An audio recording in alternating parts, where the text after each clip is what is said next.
Hello, my name is Hannah Wolf, and I wanted to talk to you about informal assessments.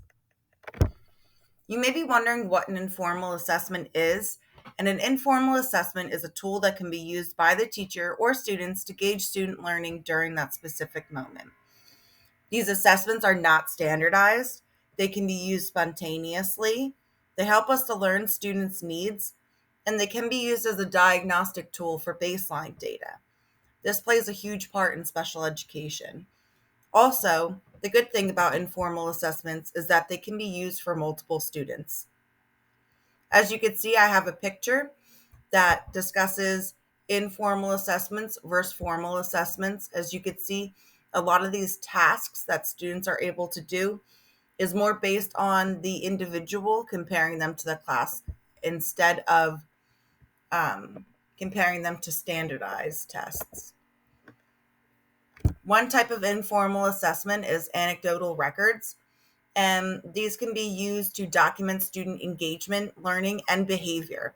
In special ed, we use this a lot to track students' behavior. We do this either on a computer, an iPad, or pen and paper.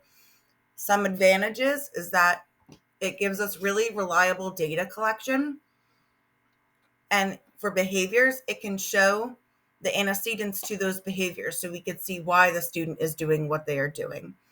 Some disadvantages is that it needs to be done frequently, especially when monitoring student behavior, to be able to see the growth and change. The next informal assessment is observation. And we observe in classrooms frequently, all the time, and it provides documentation of what is being observed in the classroom. We can monitor student behavior, work completion, and decision making. This can be done again on a computer, an iPad. Pen and paper is the way that I go typically. And then I transport my notes onto a Word document or Google form. Some advantages is that it provides us with real-time data and it can show the students their areas of need. The only disadvantage is that it can be biased, so everything needs to be objective. The student is doing this, not the student feels this way or it seems like. So you need to make sure that you're using appropriate language. The next type of informal assessment is a portfolio. And portfolios can be used for student data collection, student work collection, and student achievement over time.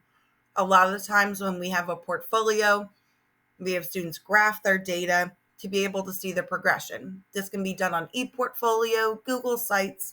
It could be a PowerPoint presentation. Some advantages is that it really shows the student their work and achievement over a period of time and how much they've compiled. Some disadvantages is that it's typically student driven. So we need to make sure that the students are organized and know what they need to have in their portfolios in order to be successful.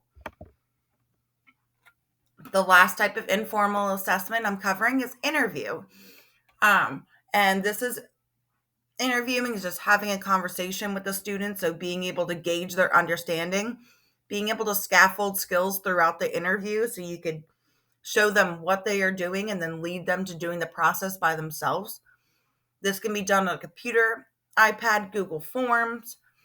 And advantages, you're able to hear what the student is thinking. A lot of the time in teaching, it's really hard for us to gauge what the students are wanting to tell us based on their student and social anxiety, which is a disadvantage.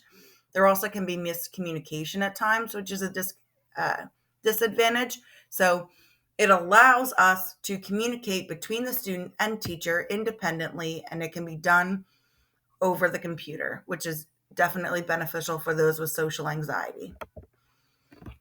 Overall, there are many different apps, ways, assignments that can be completed in an informal assessment. We can use portfolios, work samples, checklists, interviews, observations, running records, anecdotal records, and time and event planning. As you can see, all of these things will benefit the student, and we can see what is happening in this moment compared to waiting till the end of next year to be able to find their data. I hope that you have been able to learn a little bit more about informal assessments, and I look forward to talking to you again.